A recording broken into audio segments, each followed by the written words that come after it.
no more than an hour. Sometimes it's a little hard, but we will do our very best. One of the ground rules is that we ask you to try to minimize your question and or remarks to about 30 to 60 seconds because we only have 60 minutes that we're working with. In either case, do your very best to keep your remarks as short as possible. We also ask that you keep your audio muted at all times unless you are talking. If you would also, for those of you don't, would you unmute your video as well for the sake of transparency and healthy engagement for our moderators to be able to know who is on the call. We would also ask that you would not ask for AI permissions to record this. We will send a link to you of the conversations. We will not consent to any AI permission to record the conversation and or to transcribe of the dialogue. You'll be asked to introduce yourself. We'll ask you to mention what city you're from, if you're a DVULI alumni, what year you went through the program, and your ministry name. Nothing more than those 3 items, okay? We also ask that your screen background possess nothing that's inappropriate. And so if you would just be mindful of what's on your screen as well, behind you, that would be great also. If you are in transit, we ask that you do not use the chat, but you would please keep your eyes on the road or pull over and park, okay? And so, and this disclaimer, and we are not responsible for any accidents that might happen while you're on this call and driving, okay?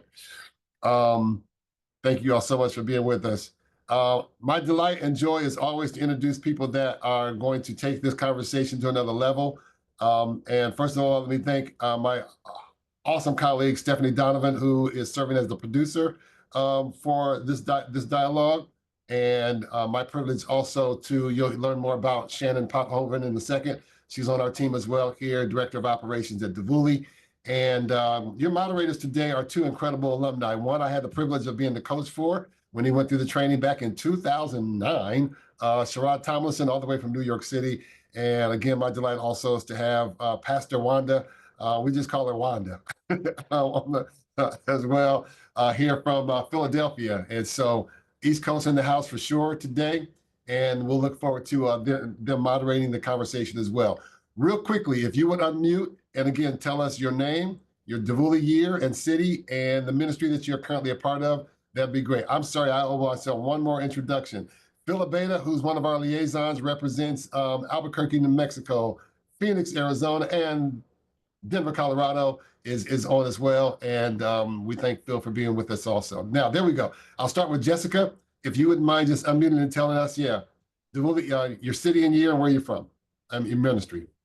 My name is Jess Jackson. I'm with Fresno, California, and I'm an alumni of 2024. All right. And and I'm a pastor. I did not start off as a pastor. I was the youth pastor, and then in transition. So now I'm the co-lead pastor. Awesome. Awesome. Alfredo. Hello, good morning. This is Alfredo Hernandez. I'm still in the program 2024. So we are graduating soon in April 2025. I work for Phoenix College as a development officer and alumni relations. Thank you, sir. All right, Willis. Hey, everyone. My name is Willis Overton. I serve with the Fellowship of Christian Athletes in Indianapolis, and I'm currently in the DVULI program. Awesome. Awesome. Thank you. Donna. Hi, my name is Donna Whitman. I work with Global Service Associates, and I'm an alumni of 2005. Thank you. Thank you. Thank you so much. Carlos. Good afternoon. I'm in the East Coast. I'm in New York. My name is Carlos. I'm actually representing Henry Street Settlement in the Lower East Side of Manhattan. Not representing a ministry. I could say the church I serve, Primitive Christian Church in Lower Manhattan. I'm here. I know Sherrod is speaking. He is also, I believe, a Henry Street alumni for my supervisor. So that's why I'm here today. Thank you. Thank you so much. Excellent. All right. Some of those that are muted video. Again, one of the ground rules I mentioned earlier, if you're able to unmute your video, that would be great as well. April, thank you. Hello, my name is April Ralston. I'm from Louisville, Kentucky. I'm a current DVULI student, so I'll be graduating in April 2025. I'm representing Galilee Community Development Corporation and Greater Galilee Church. Thank you. Thank you. All right, Lashina. Transit, so I may not be able to keep my camera on, Okay. but I am listening. Hi everyone, my name is Lashina Williams. I'm with Love Our Youth, graduated back in 2023, and glad to be here. I'll be switching over to my office computer in a second and we'll be on camera. All right, Orlando, Florida, right? Yes, Orlando, Florida. There you go. Thank you. I like this. All right, Willie in Houston, Texas. Hello, everyone. Houston, Texas here. Willie Kelly. I'm happy to be on. I am representing myself, but as a parent and to also be able to share information, but I also work in the public school system as an assistant principal. So glad to be able to be here to hear the information. Yeah. Marcus.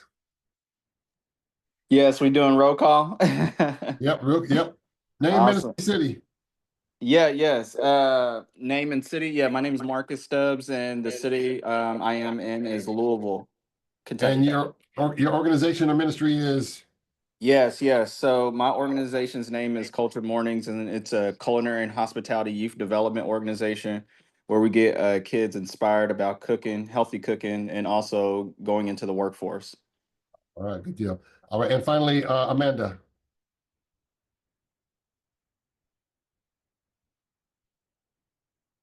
And for me, there we go. Oh my gosh, I'm sorry, all my things are going crazy, so I'm trying to get my camera to work. But hello everyone, my name is Amanda Covarrubias. I am with this, so I'm currently in the DVULI program with Alfredo here in Phoenix, and I serve with a civic nonprofit called Elevate Phoenix with a very Christ-minded agenda. So hello. All right. Yep. Thank you so much, Amanda. And one more just jumped in. Demarion Fleming. Introduce yourself, organization and city. How you doing? My name is Demarion Fleming, sowing seeds of faith out of here, Louisville, Kentucky. Thanks, sir. All right. Wanda and Sherrod Tomlinson, the microphone is all yours. Thank you guys so much. We look forward to a great dialogue. Take it away. Okay, great. So today, Sherrod and I will lead the discussion on the topic, are your youth ready for college? And we understand there's a lot of expertise already in this call. So we're going to ask a small favor. I know that you may have a lot of questions or topics that you hope that we cover.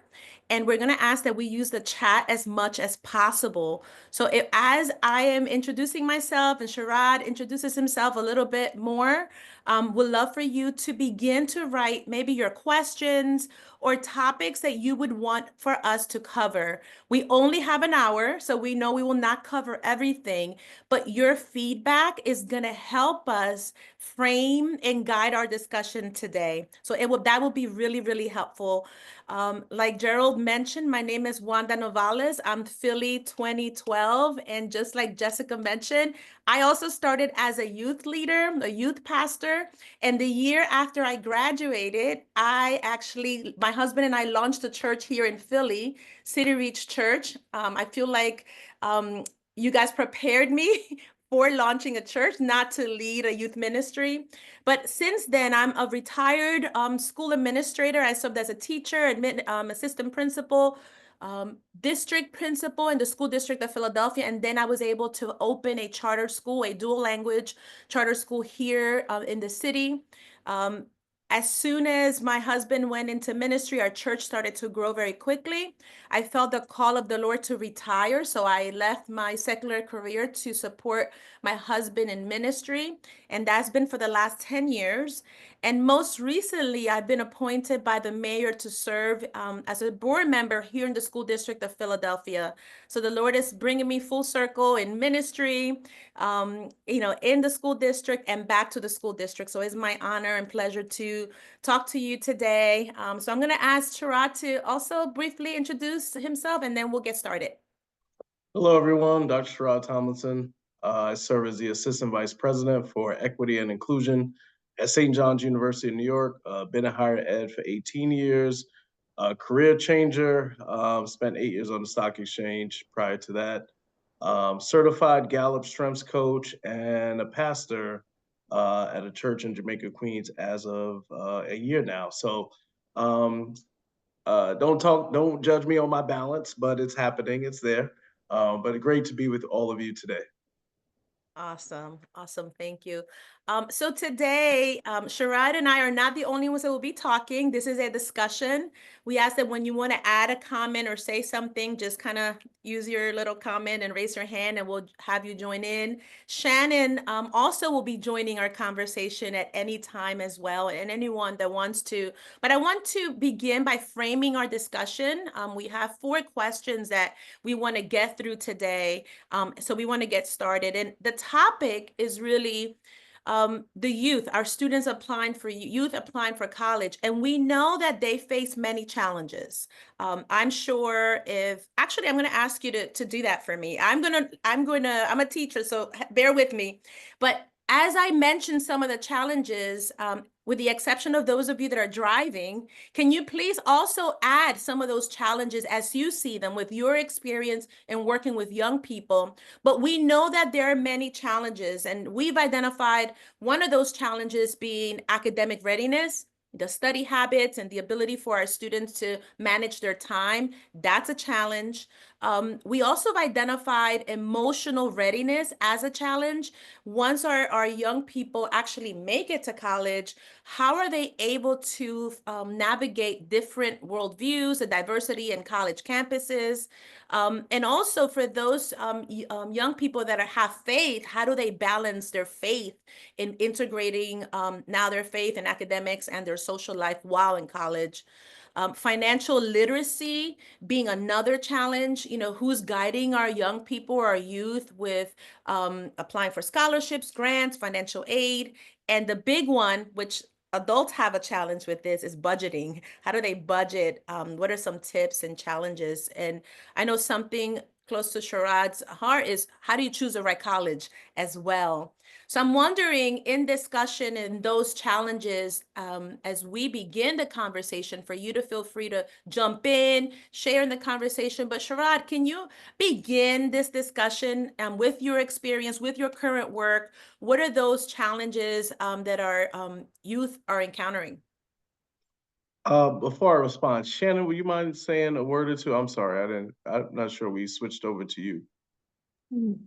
Sure, that's oh, and then I froze. Hi, I'm Shannon. Like Gerald said, I'm the director of operations here at DVULI.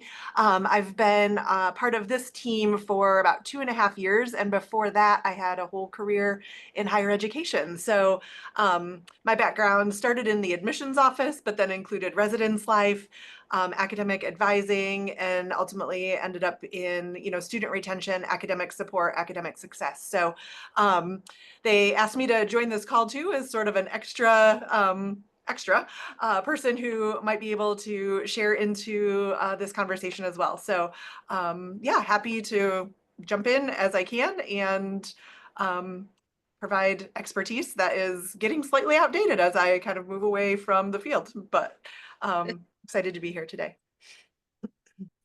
Yeah, so in terms of, thank you, Shannon. So in terms of what challenges students are facing today, I think across the country, what we're seeing is lower numbers of students who are, one, graduating college, and then with the pandemic, also outside of that, the level of academic preparedness from various aspects, we're seeing students with skill set sort of deficiencies.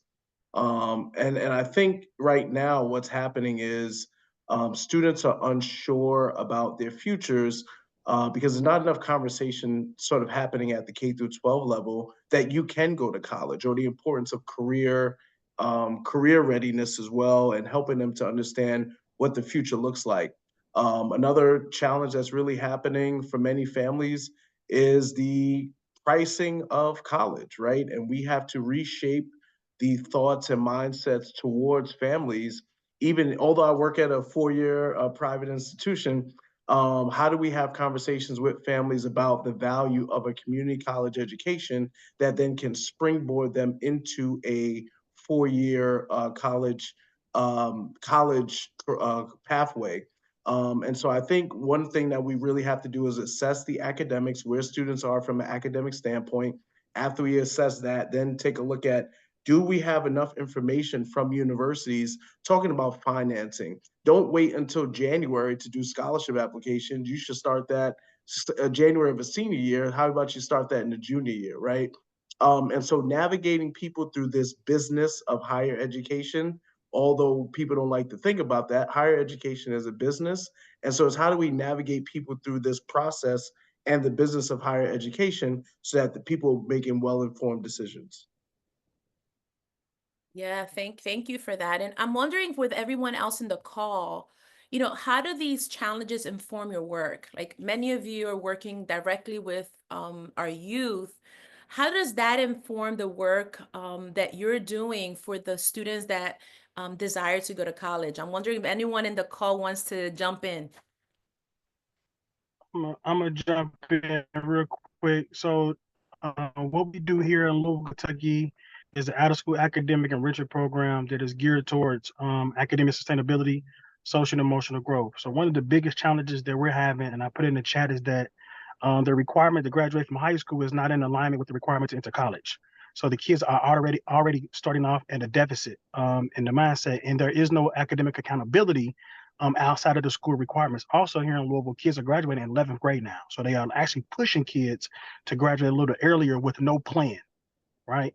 And in the Black American community, I literally just made a post about this on Facebook yesterday, being funny. In the Black American community, community colleges is looked at as remedial. It's not looked at as a stepping stool or opportunity or a resource. It's looked at, if you go to community college, you're less than, you're below, the content is less than, the credits don't have the same weight, and so on and so forth. So I think it's a generational mind shift that needs to happen, and also some education about the benefits of going to community college and getting the same content and academia for a cheaper price that makes school a little bit more affordable and sustainable. Thank you for that. And Donna in the chat makes the comment that I think is aligned to that.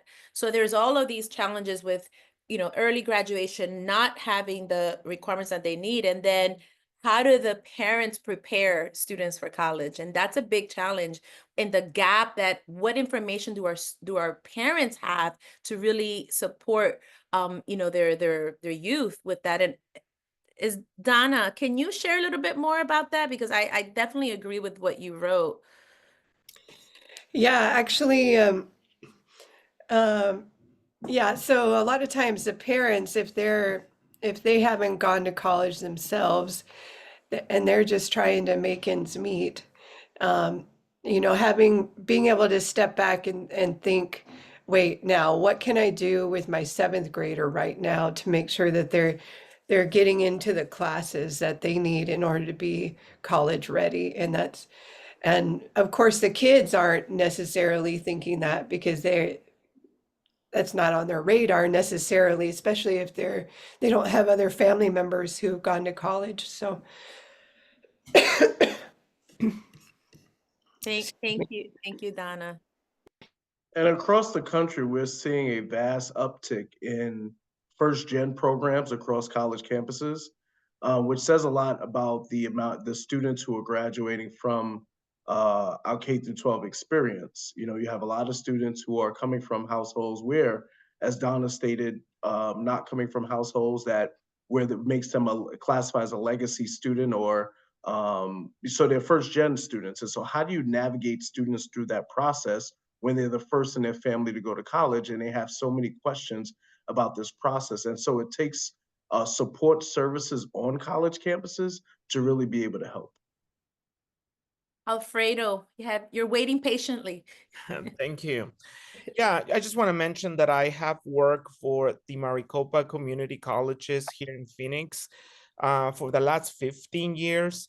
The Maricopa Community Colleges is a network of 10 colleges that are spread around the valley. So pretty much every city has 1 or 2 colleges available to students. And one of the benefits that you guys were talking about was it's closer to home. right? It's very affordable. I mean, our pricing compared to a 4-year university, the quality of the education, it's equal to the one that students are receiving at the 4-year university. Most of our students, they transfer to the 4th-year university after they complete the first 2 years with us. Many of them go into like trade, careers, but I want to say most of them just transfer. And at the end of the day, the diploma or the certificate comes from the 4-year university, not necessarily the community college. So all I want to say is that I hope there was more education on youth workers to help the students know that community college is a true option. And I'm sorry to hear that some people see it as a less than, and this is not truly, it's like, oh my goodness, you didn't make it to the university, so you're going to college. It's not like that. We serve thousands of students, great stories, a lot of financial help available for them to study. And when I hear and when I write about what they have done, what they have accomplished, it's amazing how these students were able to use the community college and then continue their educational career in the 4th-year university. So I hope that we continue educating people about it and show them that community colleges is a great option, not a less than. Thank you. Thank you. Amanda? Hi guys, I'm not going to be able to get my camera on, technical difficulties, but I second what I think you're on mute, Amanda. Okay, are we good? Okay. Yes. Oh my gosh, my system is going wild, y'all. The devil is a liar. So I just wanted to say what Alfredo was talking about, having programs that not just make it more affordable, but also better connectivity between the high school and the colleges. So having Spanish speaking counselors coming out and sharing these opportunities with, I feel like, the smaller groups, right? Like the classrooms, the just smaller groups of students versus, oh, it's just a fair where people can come to us, because people are not coming to the bigger venues, but more so to the smaller ones. And one cool program that's happening out of South, and I'm not sure what other schools have this, Alfredo, maybe you can kind of add to this, but NAU, which is one of our state universities here in Arizona out of Flagstaff, is partnered with South Mountain Community College and they're offering a bachelor's degree through that community college, and paying that tuition rate versus the NAU tuition rate. So it's making it more affordable for students to get their bachelor's at a closer campus. So they're removing that barrier of proximity, right, to their hometowns and making it affordable. Now, in addition to that, South Mountain is offering, hey, you can get your bachelor's straight from us. We offer that out of community college. So it's also taking away the barrier of familiarity, right? If I'm not familiar with the campus or my resources, I'm not going to be able to succeed. So they're just doing some amazing work here, y'all. And I think that, a lot of those barriers are being broken down, especially the language one. So having more people that speak the language, we have a huge Spanish speaking population here in Arizona. I'm done, 60 seconds. No, I love what you mentioned, Amanda. We're seeing this also in Philadelphia in terms of size. I mean, we can have orientations in auditoriums with hundreds of young people, or we could delegate that to a school counselor if a school, at least in the city, has a counselor. But the smaller the size, and if it's a one-on-one, even better, where young people are getting the information and not just receiving information like, look at this website, follow this, but guiding young people, sitting them down and making sure that whatever needs to be done happens.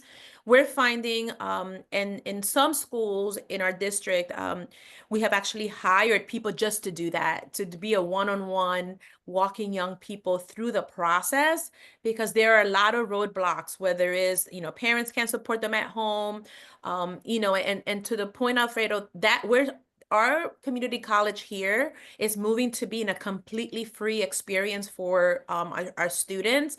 And yet still young people won't apply because there's this notion that this was like, is not a good idea.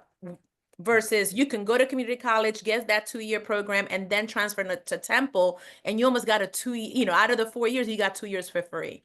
So these are the things that someone needs to communicate and tell our young people about this. Anyone else that wants to add before we move and Sharad moves to our next question? Yeah, before Sharad jumps in, I just want to say that speaking about, and I want to hear some feedback, what you say to the young people these days. Let me begin by saying this. I got my master's degree here at Grand Valley State University in Grand Rapids, Michigan. I got my undergrad at Oral Roberts University, made the dean's list several years consecutively, the President's 4.0 honor roll. I promise you, it did not start out like that for me, all right? I started out at a small 2-year school right out of high school, and I felt labeled. I felt boxed in. I felt like, okay. In fact, I read the job board as in my first year. I only did 2 quarters working towards an associate and dropped out. I read the job board and it was like, okay, is now a cashier at the local department store, is now working as an assistant at 7-Eleven. And it's like, okay, wait, no. I'm not going to college to become that. And so it's like, I'm out of here kind of thing. So I said that to say this. If someone would have said to me, like as a high school student, okay, here's what you possess. Forget what your GPA was in high school, and I'm not going to brag about that because it was not that great. But what the youth worker could have been in my life that wasn't there for me then could have probably put me in another place sooner than where I started out. And so what is the message to young people today? Okay, you have so much more than what you might think you have because of what you're hearing in the public school system, which I'm a product of public school as well. And most importantly than that, what God has put inside of you in terms of your own design. Sorry for jumping in and not raising my hand, but I think there has to be something said to young people about the potential that they really, really have. Because I was at a point where I was afraid of the 4-year institutions, which is why I started out at a small 2-year school, because I was just like, I wasn't confident that I could do it. And then, like I said, reading the job board where people were landing jobs that I wasn't interested in, I was like, okay, I'm out. So there's that. Thank you, Gerald. How about you, Willie? I see your hand. Yeah, so I'm a guy that's definitely pro-education, and I was a first-gen college student and I had to navigate that whole process. And the guy that it took 6.5 years to get an undergrad, 2.5 years to get a master's, but I finished my doctorate on time. That was 3 years. But with that being said, I don't think it's far-fetched for us to be saying, even to our youth pastors or those that are in the faith-based world, right, to start having conversations about college, perhaps even college seminars at a certain point in time, because my research deals a lot with parental engagement and what parents should be doing. And since I am on both sides of it bivocationally, right, we have to involve our parents, but we know we won't get them all. Well, what's one place that a lot of people will gravitate to if it's not the school? Well, it's the church. And so I don't think it's far-fetched for us to start having some college seminars, to start having college trips in the summer, taking our youth kids, right? Sort of a wraparound service. If you look at it, there's more things that the church is having to do in topics even as such as mental health, right? We're having to have conversations about mental health in the church. And so I just think that we need to start kind of broadening our mindset since we have them, since we can capture them, and a lot of times their parents are there, then that's something that we may need to start looking at and letting that really be a thing. Yeah, thank you for sharing. Shannon, is there anything you want to add with your experience in the higher ed world?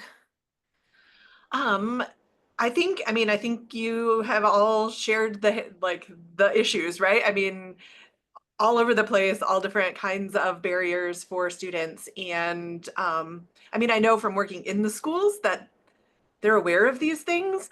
You know, on college campuses, they know about first generation students. There's a ton of research out there about it. They know about, you know, academic success barriers. There's a ton of research about that.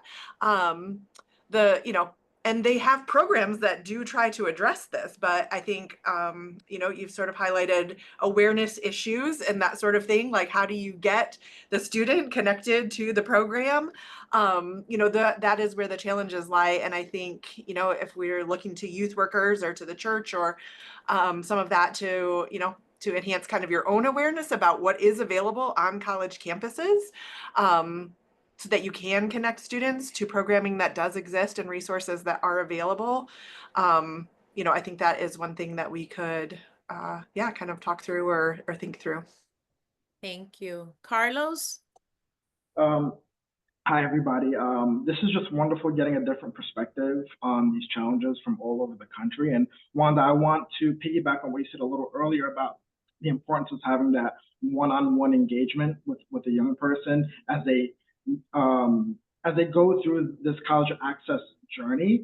The struggle that I'm seeing here in New York City, specifically in Lower Manhattan, is that these 11th and 12th graders in high school, because we serve a lot of young people here at Henry Street Settlement, and a lot of these high schools, they're overpopulated. They're not getting that opportunity to talk to a college advisor.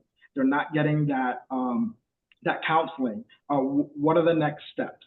So my current role here at Henry Street Settlement is I am like a post-secondary pathways advisor, trying to navigate them through the college process because they're not getting that time with their own college counselor at the high school. And there's a lot of young people that go through my program that they're in this gray area. Either they're about to graduate high school, have no framework, have no kind of goals on what's next. Or I'm getting those who took a gap year. They want to go back to school. They just graduated high school or got their GED, and they just don't know how to navigate. And I'm trying to combat that kind of gray area. Carlos, and I'm wondering, that sounds so interesting. And if you were just to summarize to the rest of the group, what are the top 3 things that you tell youth that are being challenged as when they go to you? What is that advice that you give them? Just 3 things. For me, I'm trying to lay out all options. Like, I went to a 4-year city college here in New York. I lived at home throughout all of that. So it's really based, what is your budget? What is your financial need? Because our settlement house, we cater to low income families. We're, what we call the projects, the hood of New York City. So I grew up directly across the street from my current job. I spent 10 years in the media industry and 2 years working in Christian ministry for working at radio stations like The Fish, Way FM, K-Love, things like that. So I moved back to New York City because I grew up in this neighborhood. I grew up in this settlement house. I utilized their services. So I'm trying to combat, I'm trying to, be like a role model to the students as I live, as I preach, not only the gospel if I can, but also higher education, whatever that may look like, whether that's a 2-year school, a trade, a 4-year college. It's really up to them. I'm laying out everything, and my one priority is it's the student's choice. I don't want to force anything on them. Thank you. And one of the things I'm noticing on the chat that there's a lot of people that have added and some resources. I'm sure Stephanie will put them all together and share after the call, but thank you so much. So keep them coming. Sharad, do you want to go to the next question? Yeah, and we've kind of dove into that a little bit in all that we're saying. Just wanted, Carlos, anything I could do to help you, please feel free to reach out to me. I'll put my information in the chat. But one of the things I think is very critical is having students boots on, and not just students, but their parents, boots on the ground. And what I mean by that is bringing them to college campuses to feel the campus, right?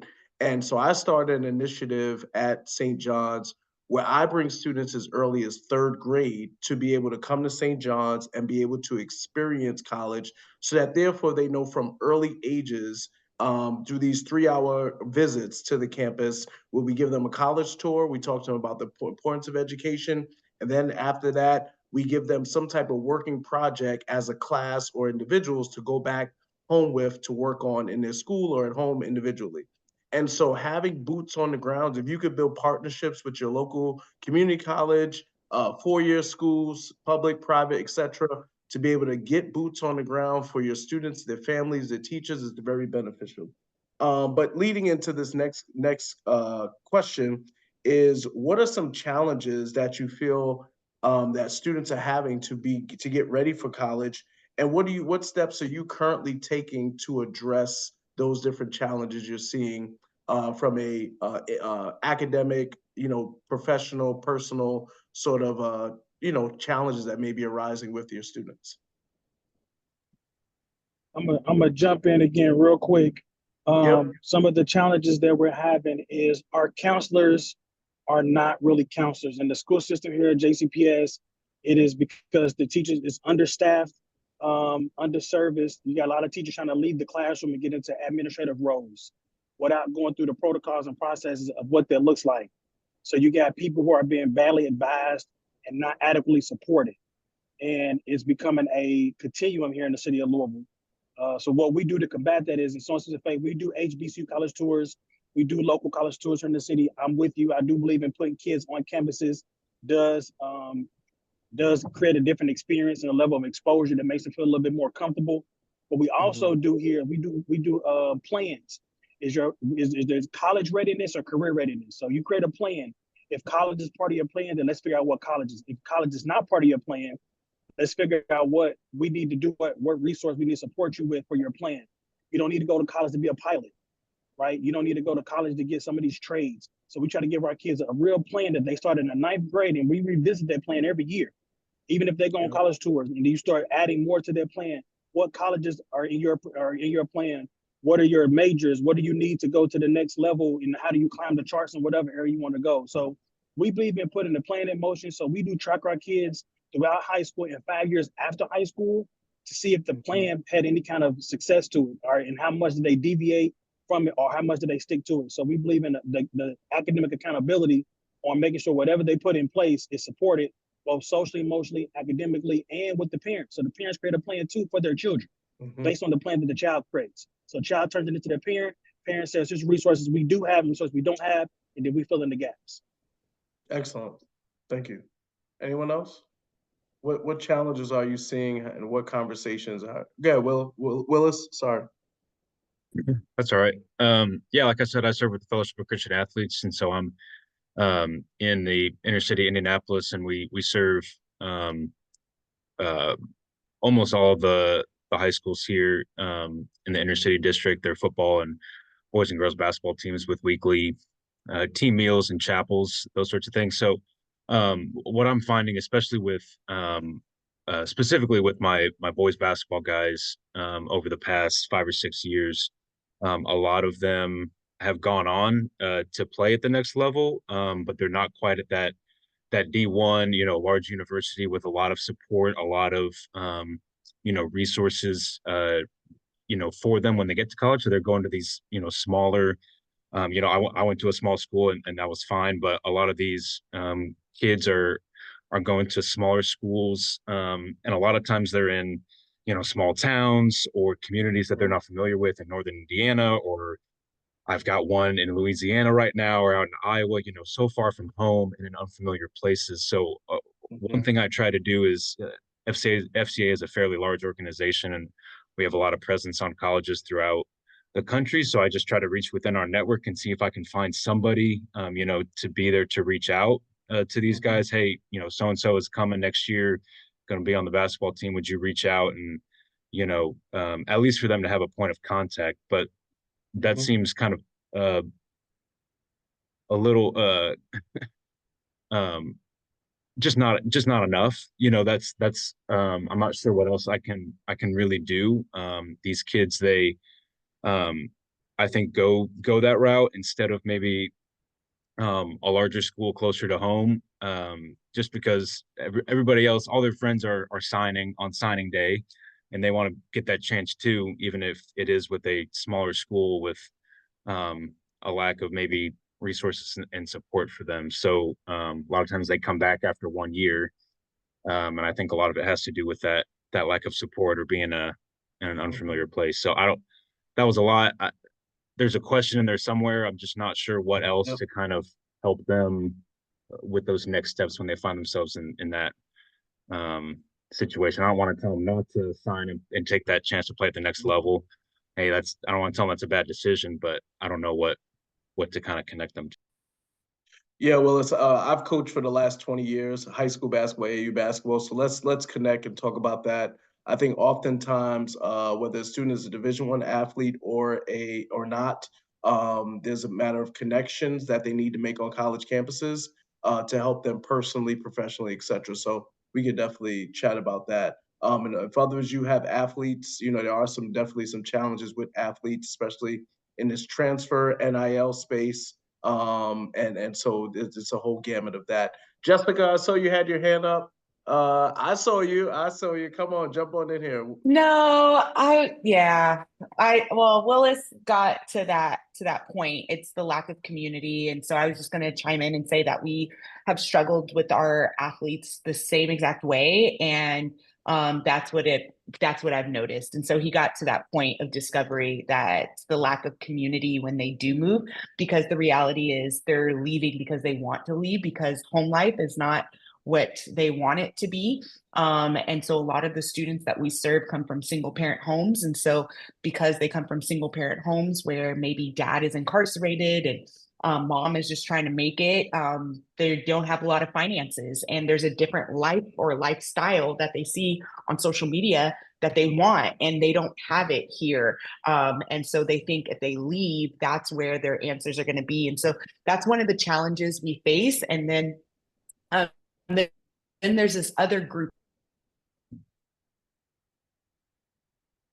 and like I need them out of the home. And so Amanda had commented talking about bringing day to her in the classrooms. It wasn't always working with having career day come to us. And so this year we are taking career day outside, and we're hopeful that will be the change that is needed. And so yeah, and I say that because we have connections to nurses, for example, that are in our church. And so we're going to take students there so that they can experience that. Thank you for sharing. Donna? Yeah, I wanted to speak to some kind of upstream things that, when we talk about, if you see babies in the stream, don't just keep on pulling the babies out, go upstream to see what's, causing it. And I predominantly work with students who their first language is Spanish. And one of the things that I have seen some of our programs that I'm affiliated with do is really focus on early literacy, even in the elementary school. And when they're at the point of just, they're at the point of learning how to read in order to learn, that actually getting ahead at an early age is really important. And then the other one is if the students are in ESL classes, helping them to get recategorized early in elementary schools so that they don't get funneled into ESL throughout their whole career through high school. Yeah, for sure. And those resources, right? Like those academic preparation resources that can help families to succeed, whether it is and being careful of the labels that they're putting on kids, right? Active parent engagement in schools, keeping students from special ed and those type of labels that are putting many of our Black and brown boys in special ed, or the IEP situations, right? You'd be surprised. Parents don't know that you know, there are different accommodations that their students can need, and it doesn't make it it's not a bad thing if a student needs a little extra help, right? And so how do we educate parents and families on these different resources? And then for those students who are in college, I want you to recommend to your students looking for support services such as mentoring programs. There's all types of different programs that connect them, clubs, activities. Too often students are going to college, they go into class, going to their dorm room, and that's it, right? Or going to class and going back home, and that's it. Students retain and graduate when they're connected to the campus community. And so whether they're an athlete or regular student, you got to connect to student support services on the campus community to really help them to succeed, finding support programs that will help students get through the finish line, especially in the first 2 years. Once they're juniors, seniors, a little bit different, but in the first 2 years, these programs are critical to helping students be able to graduate, and they're programs that also can financially help them while in school, while in college, right? And it's not, you know, federal work study positions, but there's also programs where they could be mentors and get money, or be mentees in programs and receive support for books or other different things. So it's really about doing that homework on different college campuses to be able to help them. Wanda, I'm going to pitch it back to you for our next question. Thank you. And, I just wanted to add, because what Donna spoke about really resonated with my own experience and the experience of my two sons. When you're a language learner and you're getting support in the school, that's amazing. But sometimes when you are identified as an ESL, and every state has a different language for it, but as a language learner, and you're either pushed in the classroom or out, you're missing a lot of instruction. And there's a lot of things. And I actually saw Amanda put in the chat that a lot of seniors are not academically ready. Sometimes as we're providing these additional supports, and these are students with an IEP or students that are learning a second language, they're missing a lot of instruction. And when you have children that don't exit those programs, when they're taking SATs and when they get ready for that decision making, they're not ready. They can't, and there are accommodations when you're taking a test, but you still need to know the content. So it is really important that we identify the students that need the additional supports, that they're getting the additional support. But if we could exit them or make sure that they're mainstreamed and we're there with everyone else and part of a bigger community, getting content that is rigorous and is challenging, is really important. When I was in North Philadelphia in the charter school, one of the biggest challenges we had was teachers that really had really low expectations on our students. And and in Spanish, we called it an ay bendito syndrome. And they felt so sorry for our students, and everything was like, oh, but they can't, they're poor. And what they were teaching our young people was low and not meeting the standards where children needed to be challenged. So it is important for us to be aware of that. So I'm glad you mentioned it, Donna, because it's really important.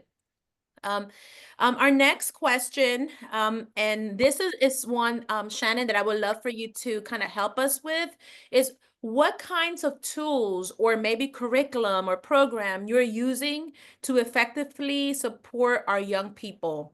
And you know that everyone in the call, we've shared some things already, but what are some things that our young people that you know of that really works, whether it is a curriculum that's helping young people, whether it is a tool, a program? Shannon, once our youth make it to college, what are some things that really work for them? I mean, we've been talking about challenges, but we don't want to get stuck in the challenges. What are some things that we can do to help our students be successful, our youth be successful?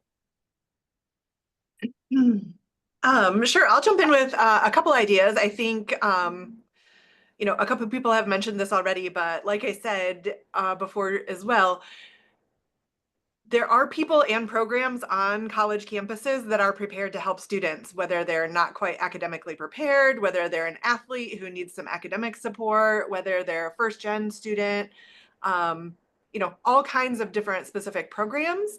And so I think as youth workers, as supportive people of that, like doing the research to find out who are those people on campus.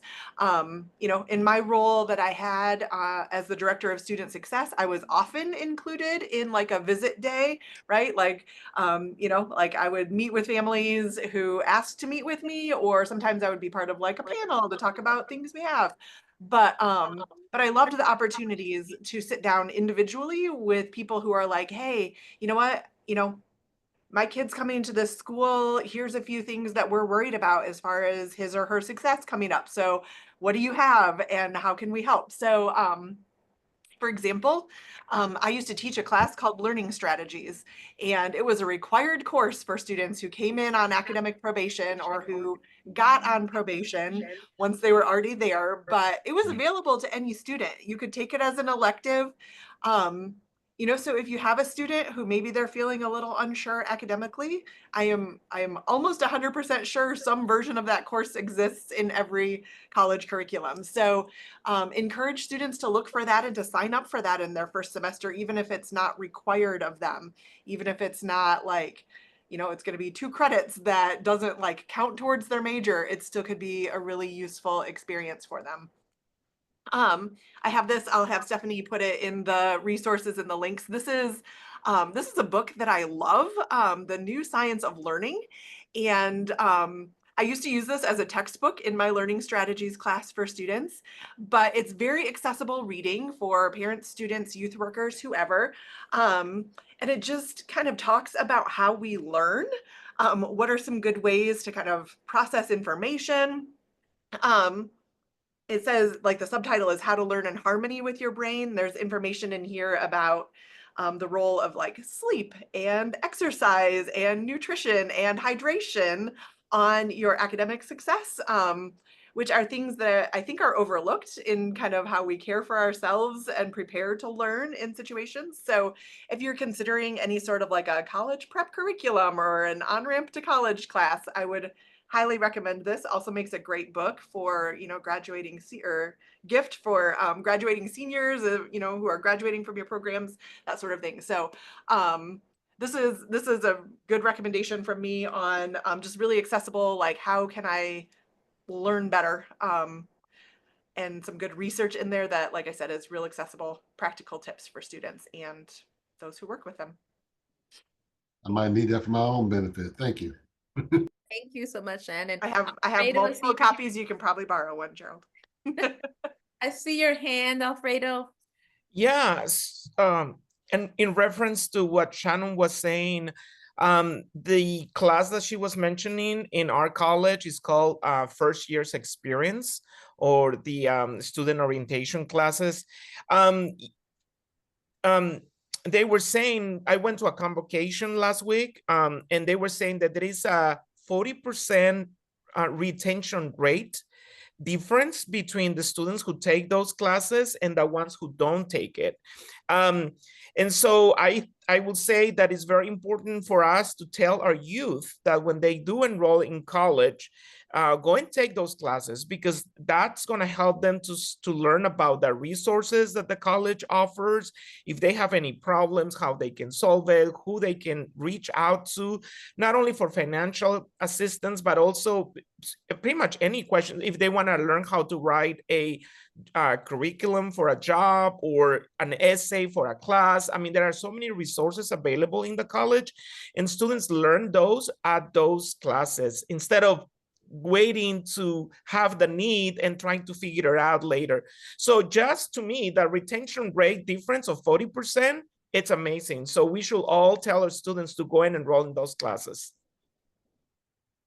Thank you. I'm thinking of 2 things that I want to bring up, and someone mentioned this, the role of the church. Someone mentioned this earlier, and I think it could be very overwhelming as a youth worker when we think, oh, they're not getting the supports in their schools, and now we're going to fill in and do everything. But I feel like if we will look as the role of the church or the youth worker as the connector, and the advocate, what are some things that are already out there? And now with obviously with the internet, you can do some research and just help guide and be that one-on-one person that maybe our youth needs. that's important to keep in mind. So we're not overwhelmed with thinking we have to do what the school system is not doing, which that would be impossible.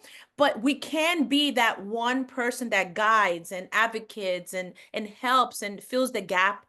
And Gerald, you mentioned something earlier that really stuck to me in terms about your own story, which made me think about my story. Like right now, I have so many degrees and certificates, but that wasn't the case when I started. I'm a language learner. I barely made it to college. My SAT scores were horrible, and I had to take remedial classes. And I love to say this story to our young people because they see me now and they're like, oh my goodness, you have so many degrees. But that wasn't the case. I needed to start.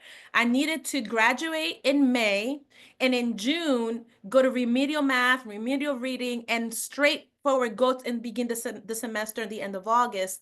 And we all have a story. We all have our own experiences, and it is important that our young people, so they're not discouraged, whether it's how did you pay for school, how did you manage with the class load. So I do think there's power in that as well, because God has given us the influence, and the young people and the youth workers that we also support. So tell our story. Anyone else? I know we're getting ready to that time, but anyone else wants to share? I'll share. There's this one curriculum that was affiliated with PBS, and it's free. It's called Road Trip Nation, and it's really well done. It's 6 classes that you can take students through to explore different careers, and then identify somebody in their potential career to interview. That's kind of the capstone activity. And they have this wealth of a library of interviews of people doing different types of jobs, and it's all types of jobs and their experience about how I didn't even know this existed until I got in. I took one step, and then I learned more about what this looked like. And it's a really great curriculum. So. If I can just say like one more tiny thing, one of the things that I tend to be most concerned about right now for college students is a lot of pressure on them to, as I feel like they perceive it, make a decision about the rest of their life right now, right? Like a college major, and I think Donna, those like that just kind of inspired me to say that. I think it's really important that we share our stories with students, because how many of you we're doing work right now that directly pertains to your college major? Probably not a super high percentage, right? And the truth of it is, like, almost nobody is, right? Adults, like, we change careers, like I think the number right now is 6 times over the course of our lives. And the amount of anxiety that is producing in students who like feel like they must choose the best college for this specific program, because that is going to be the thing that is going to change their life and maybe move them out of the current situation, or like whatever that aspirational goal is, rather than sort of leaning into their area of giftedness, studying something that inspires them and keeps them engaged to get literally any degree is going to be helpful for them. So few people care what your college major is once you are done with college, right? But we perpetuate this because those are the questions we ask them, right? Like, what are you going to major in? Oh, that's interesting. What are you going to do with that? And it's just like, no, I don't want that for these kids. I want them to want to learn. I want them to learn how to solve problems, communicate well, deal well with other people. Those are the skills that you need to learn in college. And yes, earn a degree. Pick one. I don't care. Any is great. If you want a history degree, go get one.